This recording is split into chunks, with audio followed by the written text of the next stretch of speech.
When you're dealing with nanotechnology, a lot of really strange things all of a sudden seem possible or even natural. For the time being, we're trying to avoid calling it invisibility. In the future, I think we can envision a type of product that you could legitimately call invisibility, but I think you're going to see that there are certain distortions in the light that make it roughly visible, so we're calling it cloaking right now. Visible light, the wavelength of visible light is on the order of nanometers.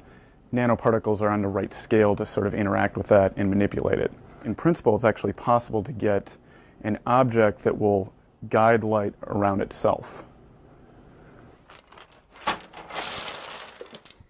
The sphere is this sort of easiest shape to do. Right now we can only cloak convex shapes, and that has to do with the sharp angles. So things like spheres and even cylinders, for the most part, we can do a pretty good job with. Squares, we can do it halfway decent job with, and then when we get to things like triangles where they have the more acute angles, that's where it sort of bends the light in a problematic way.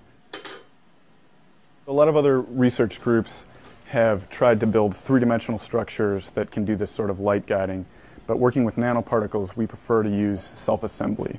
And in turn, we prefer to use liquids because as the liquid dries, the particles can come together in a particular way.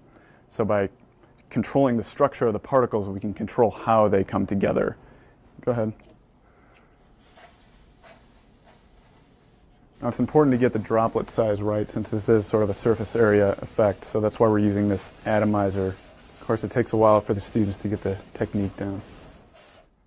If things don't dry evenly, that adds to the distortion of the light. So we just chose to use a simple hair dryer, and it also speeds things up for the demonstration.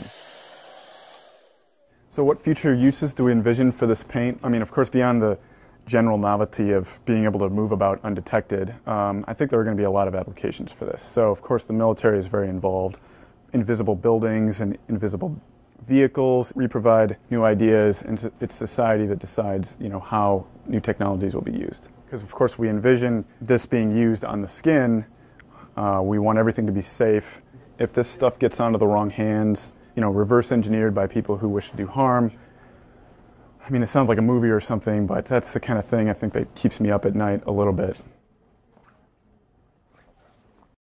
Well, basically, the words would be too great to say teleportation, but in a way, the broken key has disappeared from the current location and it showed up in a different ion chamber